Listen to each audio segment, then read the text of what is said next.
The crystal towers of Zenthari Prime stretched toward twin purple suns, their surfaces glowing with the power that flowed through the capital of the mighty Vexnari Empire. Inside the largest spire, Queen Zaralyn stood before her war council, her 4 arms crossed in frustration. At 8 feet tall with luminescent blue skin that pulsed with her emotions, she was an imposing figure that had struck fear into countless worlds. "Explain to me again how these humans continue to resist us," she said, her voice carrying the authority of someone who had conquered 17 star systems.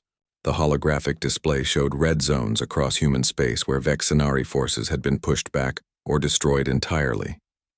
General Kextar, his 3 eyes blinking nervously, stepped forward.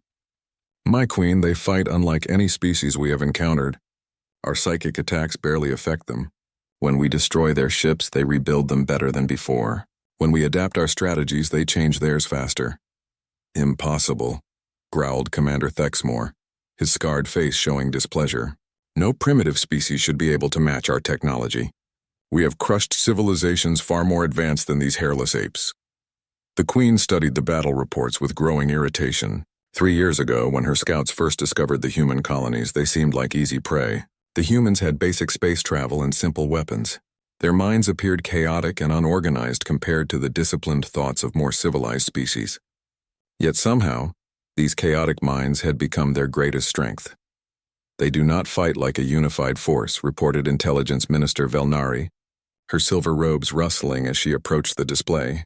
"Each human ship acts independently, yet they coordinate perfectly. They sacrifice themselves for strangers without hesitation. They use tactics that make no logical sense yet achieve victory." Queen Zaralyn's skin flickered from blue to deep purple, showing her growing anger. The Vexenari Empire had built its power on predictability. Other species followed patterns of behavior that could be analyzed and exploited. The humans seemed to delight in being unpredictable. "What do you recommend?" she asked her council. "Total war," Thexmore said immediately. "Deploy the full fleet. Turn their worlds to glass. End this embarrassment."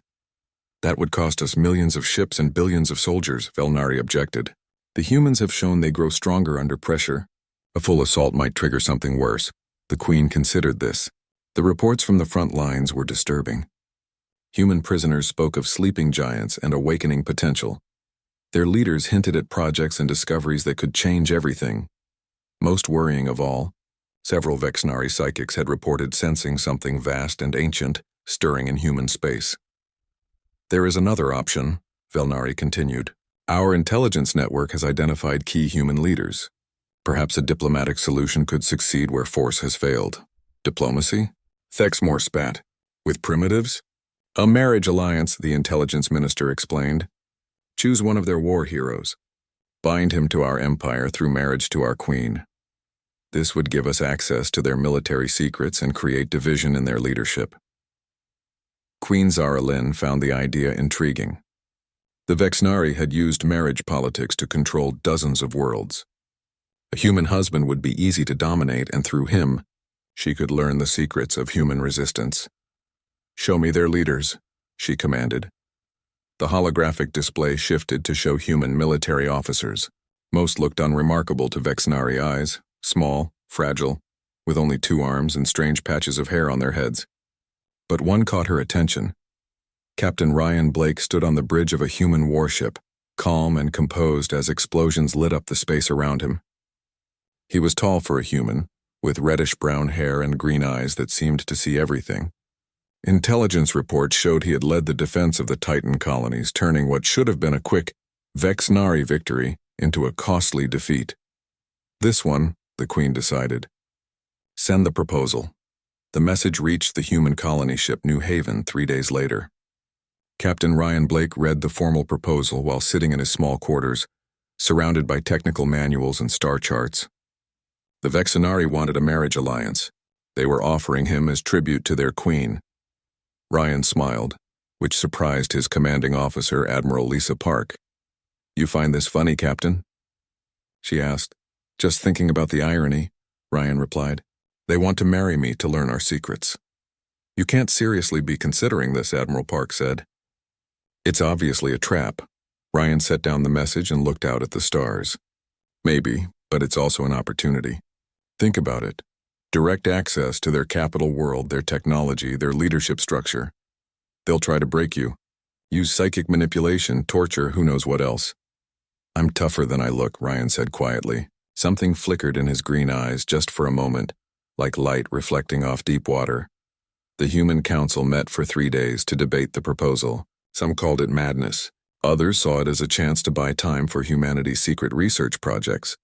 In the end, Ryan's calm confidence swayed them. I know what I'm doing, he assured them. Trust me. The wedding ceremony was broadcast across both empires. The massive crystal cathedral on Zenthari Prime, filled with thousands of Vexnari nobles, their bioluminescent skin creating a sea of shifting colors. Human observers watched via quantum transmission, seeing their hero standing beside an alien queen who towered over him like a blue giant. Queen Zara Lynn wore ceremonial armor that gleamed like starlight.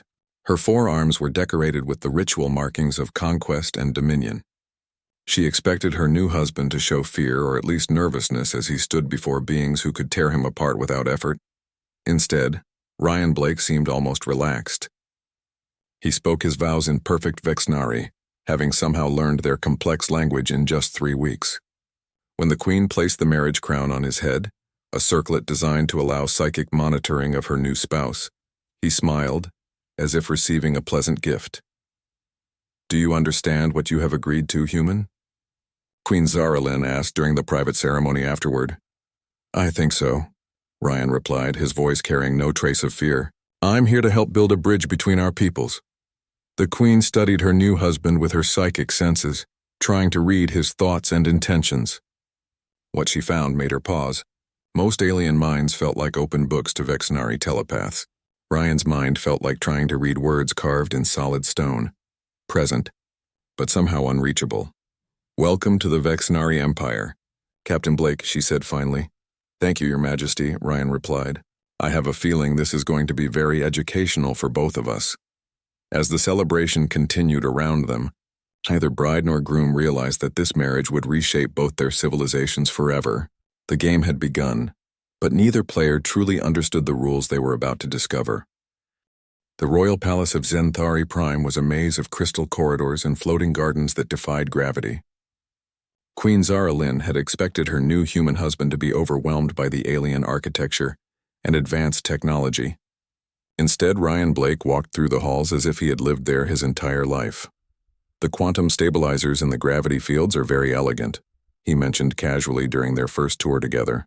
Though I noticed some harmonic instability in the tertiary nodes, the queen stopped walking. How could you possibly know about quantum stabilizers? Ryan smiled, that same calm expression he had worn during their wedding. I read a lot. Human curiosity, you know. But it was more than curiosity, and the queen was beginning to realize it. In the 3 weeks since their marriage, Ryan had demonstrated knowledge that should have taken years to acquire. He learned the palace layout overnight. He understood Vexnari social customs without explanation. Most disturbing of all, he seemed to anticipate her questions before she asked them. The queen had planned to dominate her new husband through a careful combination of intimidation and psychic influence. Standard Vexnari marriage practices involved establishing clear authority from the beginning. The stronger partner controlled the weaker through mental pressure and physical demonstrations of power. But every attempt to assert dominance over Ryan met with polite resistance. When she tried to probe his mind with psychic force, she encountered that same stone wall she had sensed during the wedding. When she used her superior size and strength to loom over him threateningly, he responded with genuine interest rather than fear. Your bioluminescent patterns are fascinating, he said during one such confrontation. The way they shift with your emotional state suggests a direct neural connection to your photophore cells. Do all Vexnari have such precise control, or is it enhanced by your royal bloodline? How do you know about photophore cells? She demanded. Lucky guess, Ryan replied, but his green eyes held depths that seemed older than his apparent age. The strangest incidents began in the second week. Palace guards reported that electronic systems malfunctioned whenever Ryan passed by. Security cameras developed static. Lighting panels flickered. The sophisticated sensors that monitored every corner of the royal quarters simply stopped working in his vicinity. Perhaps the human requires different atmospheric conditions, suggested Chief Technician Morval, when the Queen demanded explanations. His biology might be generating electromagnetic interference, but the interference seemed selective. Systems that could harm Ryan failed. Systems that could help him worked better than ever. The environmental controls in his quarters somehow adjusted themselves to perfect human comfort settings, without any programming changes. Even more puzzling were the changes in the palace gardens. The Royal Botanical Collection consisted of crystalline formations that grew in precise geometric patterns, fed by mineral solutions and energy fields. These had remained unchanged for centuries. Now earth plants were somehow taking root among the crystal gardens. Flowers that should not exist in Zenthari's atmosphere bloomed alongside alien geometries. Grass spread across floors that had never known soil. Trees pushed through walls without damaging the structure, as if the building itself welcomed their presence. Magic, whispered the palace staff. But Queen Zarlin knew magic was just science not yet understood. The most unsettling reports came from her court psychics. These highly trained individuals could read the thoughts of most beings from across a room. They claimed that being near Ryan Blake felt like standing next to a sleeping volcano. "There is something vast behind his thoughts, Majesty," reported senior psychic Zendal, her voice shaking slightly. "Something ancient and powerful that watches without being seen." "Nonsense," the Queen replied. But privately, she was beginning to have doubts about her new husband. Ryan continued to play the role of curious human learning about alien culture. He asked innocent questions about Vexenari history and technology. He expressed wonder at their achievements and gratitude for being allowed to experience their advanced civilization. Yet somehow, every piece of equipment he touched began working better. Every system he examined became more efficient. When he casually suggested modifications to palace security, the improvements worked so well that other departments requested his input. "The human has a gift for engineering," Admiral Korth told the Queen after Ryan optimized the palace defense grid. "His suggestions increased our shield effectiveness by 30%. "He's just a military officer," the Queen protested. "How could he understand our technology better than our own experts?" "Perhaps human minds work differently than we assumed," the Admiral suggested. "Their chaotic thought patterns might see solutions we miss." But the Queen was beginning to suspect that Ryan's mind was not chaotic at all. It was organized in ways that Vexenari science could not detect or understand. When she observed him during quiet moments, she sometimes caught glimpses of something else behind his green eyes, a depth of knowledge that seemed impossible for any human to possess. The breakthrough came during a formal dinner with the planetary governors. The conversation turned to the ongoing war with humanity, and Governor Thexnar made a casual comment about human weakness. "Their ships are poorly designed," he declared. "Their weapons lack sophistication. If they were not so numerous and stubborn, this war would have ended long ago." Ryan set down his eating utensil carefully.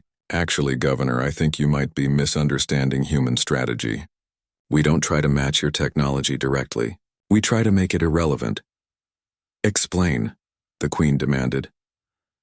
Ryan smiled, but this time there was something different about his expression, something sharper.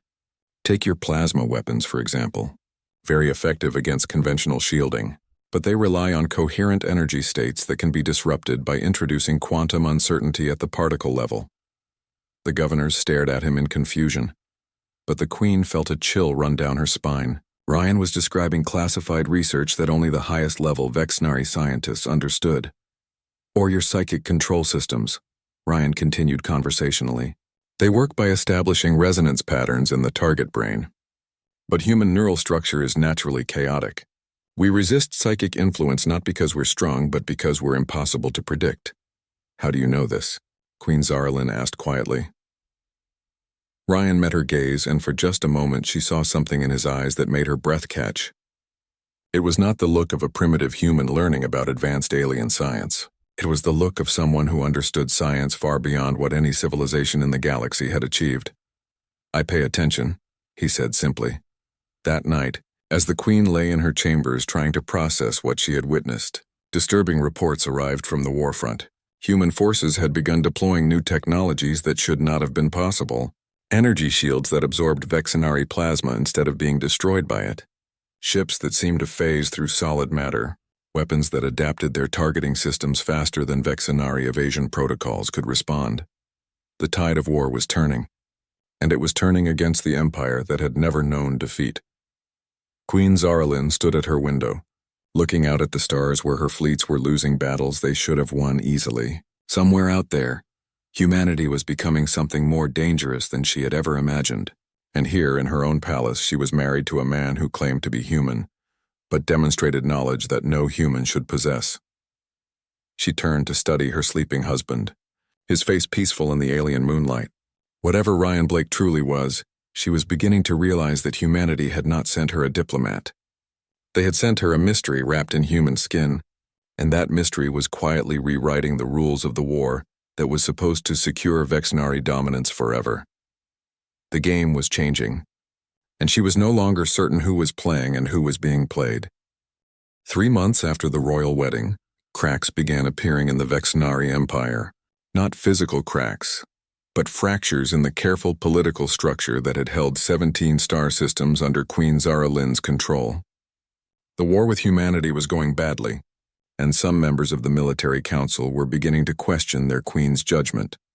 Commander Thexmore stood before a gathering of senior officers in a secured chamber deep beneath the capital city. His scarred face showed the anger that had been building since the human marriage began. "Our queen has been compromised," he declared to the assembled generals. "This human has corrupted her thinking. While she plays house with her pet alien, our fleets burn in human space." General Kextar shifted uncomfortably. "The marriage was meant to give us intelligence about human capabilities. Perhaps we should wait and see what information the queen obtains." "What information?" Thexmore snarled. "The only information we have gained is that humans are more dangerous than we imagined. Their technology advances faster every day. Our psychics report strange phenomena throughout the palace, and our queen spends her time asking the humans' opinion on military strategy." Admiral Vorthak, an elderly warrior with cybernetic implants replacing 2 of his arms, spoke carefully. "There have been improvements in palace systems since the human arrived. Perhaps his insights are valuable." "Improvements?" Thexmore's voice rose. "Our enemies grow stronger while we grow dependent on alien advice. This is not improvement. This is corruption." The gathering murmured agreement. Fear was spreading through the upper ranks of Vexnari society. Reports from the front lines spoke of impossible human technologies and tactics that defied all military logic. Ships that appeared from nowhere and vanished again, weapons that seemed to think for themselves. Most disturbing of all, human forces that fought as if they knew Vexnari plans before they were made. "What do you propose?" asked General Morval. Thexmore's expression hardened. "We remove the source of corruption. The human dies, and if our queen will not see reason, she dies with him." Meanwhile, in the royal palace, Queen Zaralyn was beginning to understand that her husband was far more than he appeared. The signs had been accumulating for weeks, but she had dismissed them as coincidences or misunderstandings. Now she could no longer ignore the evidence. Every piece of Vexnari technology that Ryan examined began functioning better than its original specifications. Not just a little better, but dramatically improved in ways that should have required years of research and development. When palace engineers studied the modifications, they found changes at the quantum level that they could observe but not understand. It is as if the technology evolves in his presence. Chief Engineer Valtar reported during a private meeting with the Queen. "The quantum matrices restructure themselves to become more efficient. I have never seen anything like it. Could this be some kind of human psychic ability?" the Queen asked. "Our scans show no psychic emanations from the human," Valtar replied. "Yet something is definitely affecting our systems, something we cannot detect or measure." The Queen's suspicions deepened when she realized that Ryan had begun making suggestions about military strategy that proved remarkably effective. His insights into human tactics were valuable, but his understanding of Vexnari weaknesses was impossible for any outsider to possess. "Your plasma conduits have a resonance frequency that creates vulnerabilities," he mentioned casually during a strategy session. "If someone introduced harmonic disruption at precisely the right moment, your entire weapon system would overload." "How could you possibly know our weapon specifications?" demanded General Kextar. Ryan shrugged. "Basic physics. Energy has to flow somewhere. I just follow the logical patterns." But the Queen was beginning to realize that Ryan's logic was not basic at all. It was sophisticated beyond anything the Vexenari had achieved, disguised as simple common sense. The crisis came without warning. Dexmoor's forces struck during the night shift when palace security was minimal. Armed rebels sealed off the royal quarters and began systematically eliminating guards loyal to the Queen. Queen Zaralyn woke to the sound of plasma fire echoing through the crystal corridors. Her enhanced senses immediately detected the scent of burned metal and dying guards. This was not a random attack. This was a carefully planned coup. "Ryan," she whispered, shaking her husband awake. "We need to move. Now."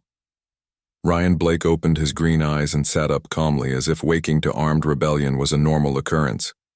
"How many attackers?" "At least 50, the Queen replied, quickly donning her combat armor. "Thexmoor has been planning this for weeks." "Interesting," Ryan said, pulling on his simple human clothing. He showed no signs of fear or panic, which struck the Queen as odd. Any rational being should be terrified when facing overwhelmingly superior forces. They made it halfway to the emergency exit before Thexmoor's soldiers found them. A squad of elite warriors in full combat gear blocked the corridor, their weapons trained on the royal couple. "Surrender, my queen," called squad leader Vortak. "Commander Thexmoor wishes to speak with you about your future." "And the human?" Queen Zaralyn asked, her forearms reaching for her own weapons. "The human dies now," Vortak replied. "His corruption ends tonight." The Queen prepared to fight, knowing that even her enhanced strength and combat training would not be enough against a full squad of elite soldiers. But before she could draw her weapons, Ryan stepped forward. "Gentlemen," he said in a conversational tone, "I think there's been a misunderstanding." "The only misunderstanding was allowing you to live this long," Vortak snarled, raising his plasma rifle. Ryan's eyes began to glow. It started as a faint flicker, like sunlight reflecting off water. But within seconds, the golden light intensified until it seemed to burn with its own inner fire. The temperature in the corridor dropped noticeably, and the air itself began to hum with barely contained energy. "I said," Ryan repeated, his voice carrying harmonics that resonated through the crystal walls. "There's been a misunderstanding." The attacking soldiers froze, not by choice but as if their bodies had simply stopped obeying their commands. Their weapons began to smoke, then crumble to dust in their hands. The advanced combat armor that should have protected them started to crack and fall away like shed skin. Queen Zaralyn stared in shock as her husband walked calmly toward the paralyzed soldiers. With each step he took, more systems around them began to fail. Wall panels flickered and died. Gravity fields fluctuated.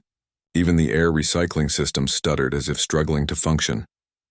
"You wanted to know what corruption looks like," Ryan said, his glowing eyes fixed on Vortak's terrified face.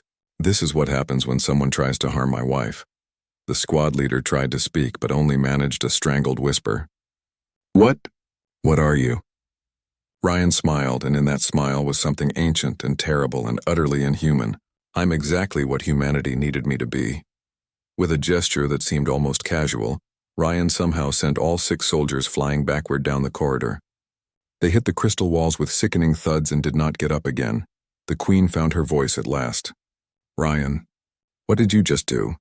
He turned to face her, and she saw that the golden glow was fading from his eyes, leaving them the familiar green she had grown accustomed to. But she would never again be able to look at those eyes without remembering the power she had just witnessed. "I protected my family," he said simply. "Isn't that what husbands are supposed to do?" Before she could respond, more sounds of battle echoed from deeper in the palace. Thexmoor's coup was in full swing and they were still trapped in hostile territory. "Can you do that again?" she asked. Ryan considered the question seriously. "Yes, but it would be noticed. There are protocols to follow, agreements to maintain. I can't reveal everything at once." "Protocols? Agreements? What are you talking about?" Ryan took her hand gently, his touch warm and completely human despite what she had just seen. "I'll explain everything soon, I promise. But right now, we need to survive the next few hours. Can you trust me a little longer?" Queen Zaralyn looked at her husband.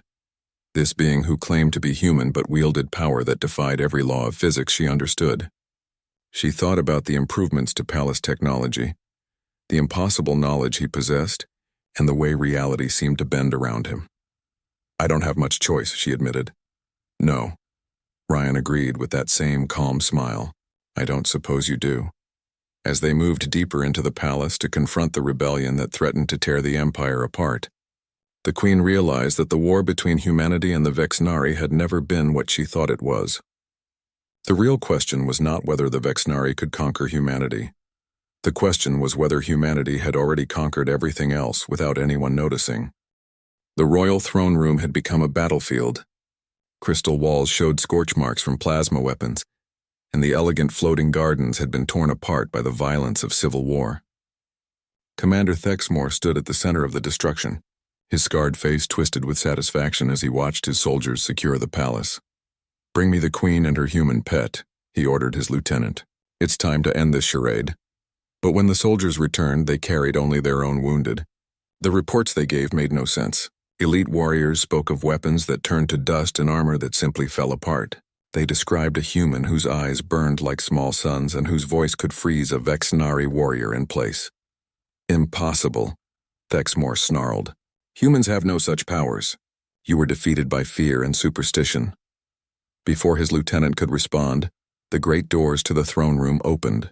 Queen Zaralyn entered with her husband at her side, both of them unharmed despite walking through a palace full of armed rebels. The Queen looked angry, but Ryan Blake appeared perfectly calm, as if attending a formal dinner rather than confronting a military coup. "Thexmore," the Queen said, her forearms crossed in a gesture of royal displeasure. "I am disappointed but not surprised. You always were more ambitious than intelligent." The commander raised his plasma rifle, flanked by 24 of his most loyal soldiers. "Your reign ends today, Zaralyn. The Empire will not fall because of your weakness for alien pets." "Weakness?" Ryan asked, sounding genuinely curious. "Is that what you think this is?" Something in the human's tone made Thexmore hesitate. The soldiers around him shifted nervously, their weapons trained on the royal couple, but their confidence shaken by the stories they had heard from the palace corridors. "You are nothing but a primitive alien," Thexmore declared, though his voice carried less certainty than his words suggested. "Whatever tricks you used on my patrols will not work here." Ryan smiled, and Queen Zaralyn felt the temperature in the throne room drop several degrees. She had seen that smile before, just minutes ago, when her husband had casually destroyed 6 elite warriors without lifting a finger. "Tricks," Ryan repeated thoughtfully. "I suppose that's one way to describe it." He began walking toward Thexmore, his steps echoing strangely in the vast crystal chamber. With each footstep, the lights around them flickered.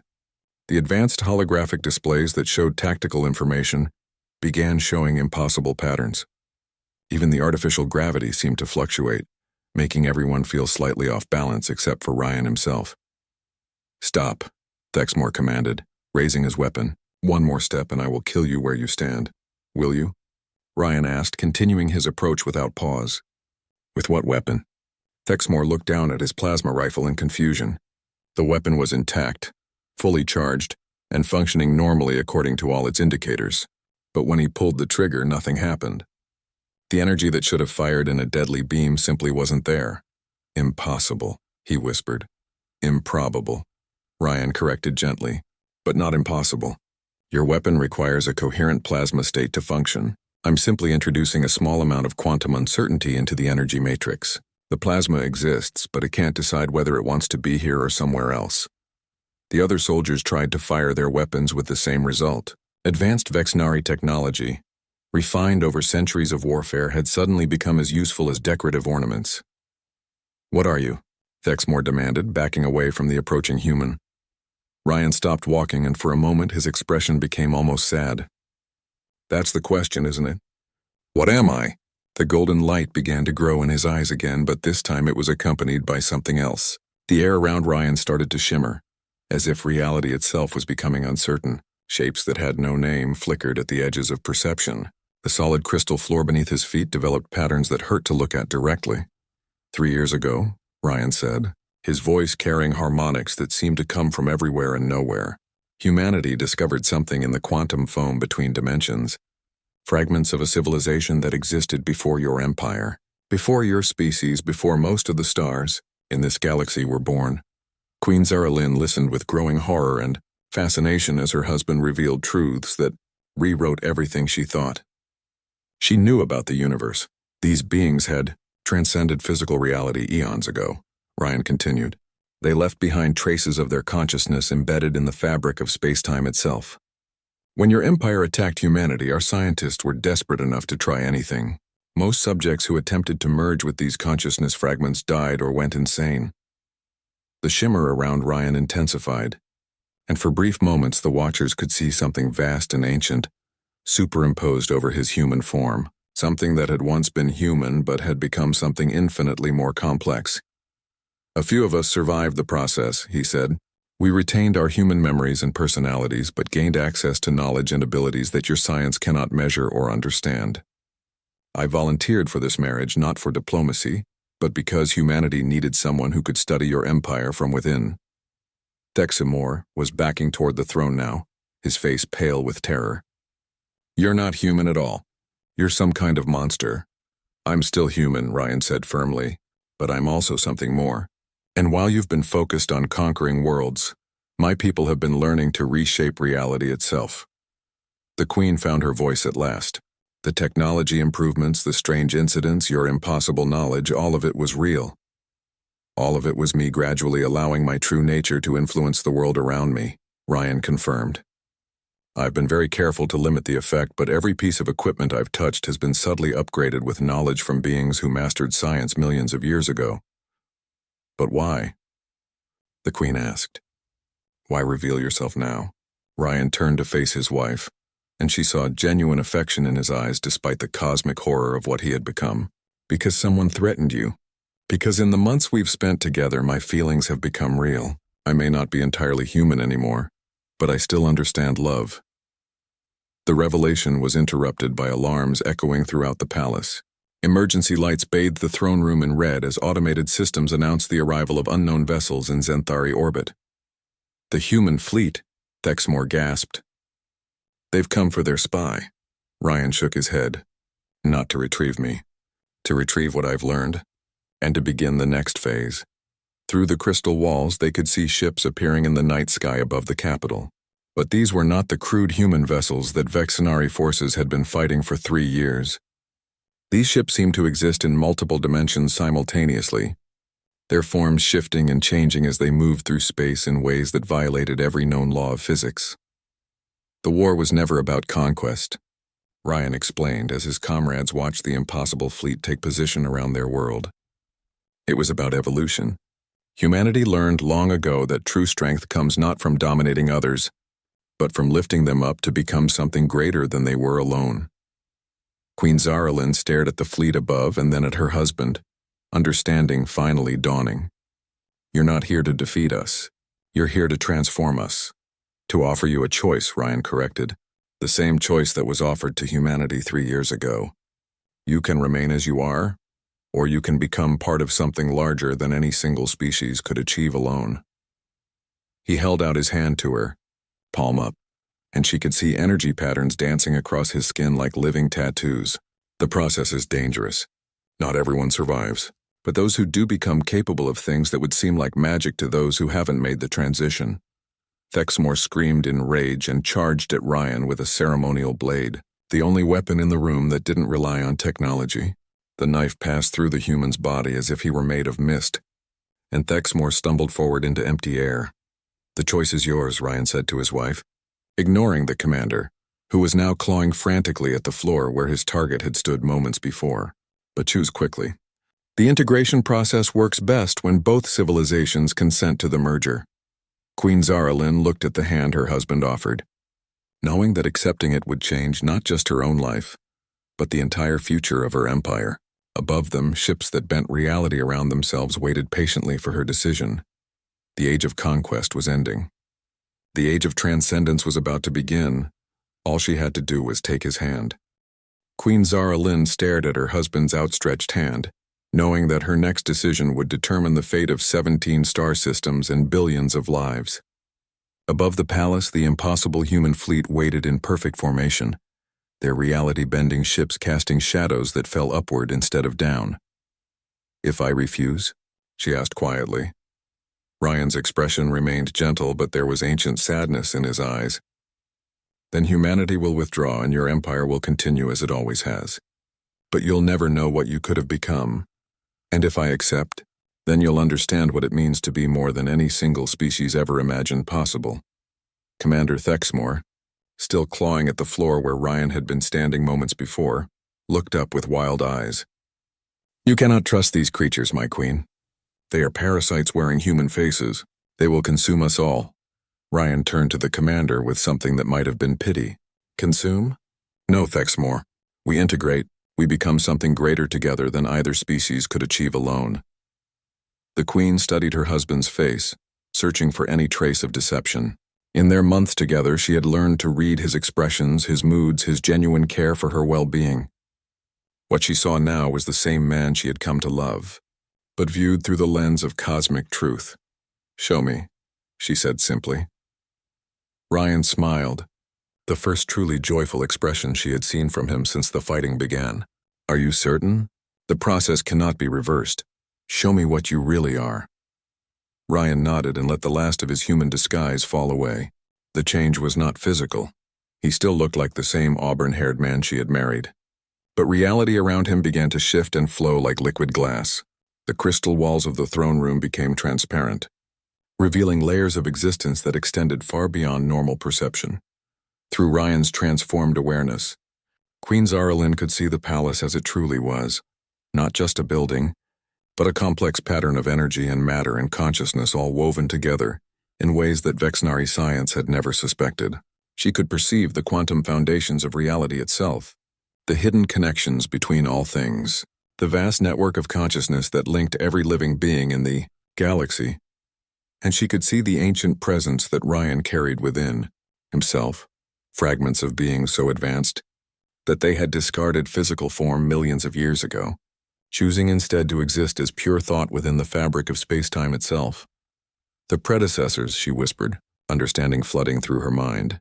They've been waiting, Ryan explained, waiting for younger species to develop enough to accept their gift. Humanity was the first to successfully merge with their consciousness. But we were never meant to be the last. The queen felt something stirring within her own mind, a potential she had never recognized. The royal bloodline of the Vexnari carried genetic modifications that made them natural psychics. But she was beginning to realize that those modifications were themselves echoes of something far older. We carry traces of their influence too, she said with sudden certainty. All advanced species do, Ryan confirmed. The predecessors have been gently guiding evolution throughout the galaxy for eons, preparing for the day when their scattered children would be ready to reclaim their true inheritance. Around the throne room, the air began to shimmer with possibility. Queen Zaralyn could feel the offer being extended, not just to her but to her entire species. The chance to become part of something magnificent and terrible and wonderful beyond imagination. But there are rules, Ryan continued. The integration must be voluntary. It must be earned through wisdom rather than taken by force, and it must be shared freely with others when the time comes. What happened to conquest? Thexmore demanded from his position on the floor.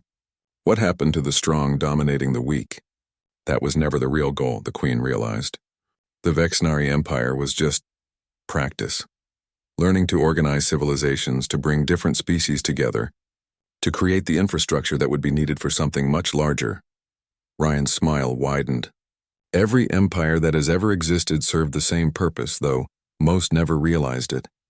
You built the networks of communication and trade and governance that will be necessary when dozens of species begin working together as a single civilization. The queen looked up at the fleet above, understanding now what she was really seeing. Those ships weren't weapons of war. They were vehicles of transformation, crewed by beings who had once been human, Vexnari, Korthani, Zenthari, and a dozen other species all working together as something new. How many? She asked. 17 species have successfully integrated so far, Ryan replied. The 18th is about to make their choice. Queen Zaralyn closed her eyes and reached out with senses she was only beginning to understand. She could feel the presence of the predecessor consciousness, vast and patient and utterly benevolent. They offered no compulsion, no threats, no promises of power or dominance. They simply offered knowledge and growth and the chance to become part of something larger than any individual mind could comprehend. When she opened her eyes, they were glowing with the same golden light that had begun to shine from her husband's. I accept, she said. The transformation began immediately. Unlike Ryan's gradual integration over months and years, the Queen's change happened with the full support of predecessor knowledge channeled through her husband's consciousness. She felt her awareness expanding beyond the confines of her physical body, beyond the palace, beyond the planet itself. She could perceive the true nature of the universe, not as a collection of separate objects floating in empty space, but as a single vast organism of which every star, planet, and living being was an essential part. She could feel the thoughts and dreams of beings scattered across the galaxy, all connected by threads of consciousness that spanned impossible distances. And she could see the future that awaited them all, a civilization that existed across multiple dimensions, guided by the combined wisdom of millions of species, capable of reshaping reality itself through focused will and cooperative effort. "Welcome," Ryan said, taking her hand as equal partners in transformation. Around them, the integration began to spread. Palace guards and servants who chose to accept the change found their consciousness expanding, their understanding deepening, their connection to the universal network strengthening. Those who were not ready simply continued as they had before, unaware that anything had changed. Commander Thexmore screamed in rage and terror as he watched his queen and his empire transform into something beyond his comprehension. But even his screams gradually faded as the reality of what was happening became clear. The age of conquest had ended. The age of cooperation had begun. In the months that followed, the integration spread throughout Vexnari space as individuals and entire worlds chose to become part of the growing galactic consciousness. The war between humanity and the Vexnari became a historical curiosity, as irrelevant as a children's game compared to the work of reshaping an entire galaxy. Queen Zara Lynn and Ryan Blake, now existing as much in higher dimensions as in the physical world, served as ambassadors to other species approaching their own moments of choice. Together they guided the careful process of bringing new civilizations into the growing network of consciousness that spanned the stars. "Do you ever miss what we were before?" the Queen asked her husband as they stood in their palace garden, now an impossible blend of crystal formations and earth flowers that grew in patterns that hurt to look at directly. "Sometimes," Ryan admitted, "but then I remember what we've gained, what we've become, what we're helping others become." He gestured toward the stars, where dozens of species were taking their first steps toward transcendence, guided by beings who had once been enemies and were now partners in the greatest transformation in galactic history. "The predecessors waited millions of years for this moment," he said. "The moment when their children would be ready to inherit the universe they prepared for us. We're not the end of that process. We're just the beginning." Above them, ships that existed in multiple dimensions simultaneously carried the gift of consciousness to worlds that were ready to receive it. The galaxy was awakening, one species at a time, to possibilities that had been waiting in the quantum foam between realities since the first stars began to shine. And in a crystal palace on a world that had once been the heart of a conquering empire, a queen and her consort who had transcended the boundaries of species and form, continued the work of turning an entire galaxy into a single living entity, capable of reaching for even greater mysteries beyond the edges of known space. The greatest story in the galaxy's history had just begun.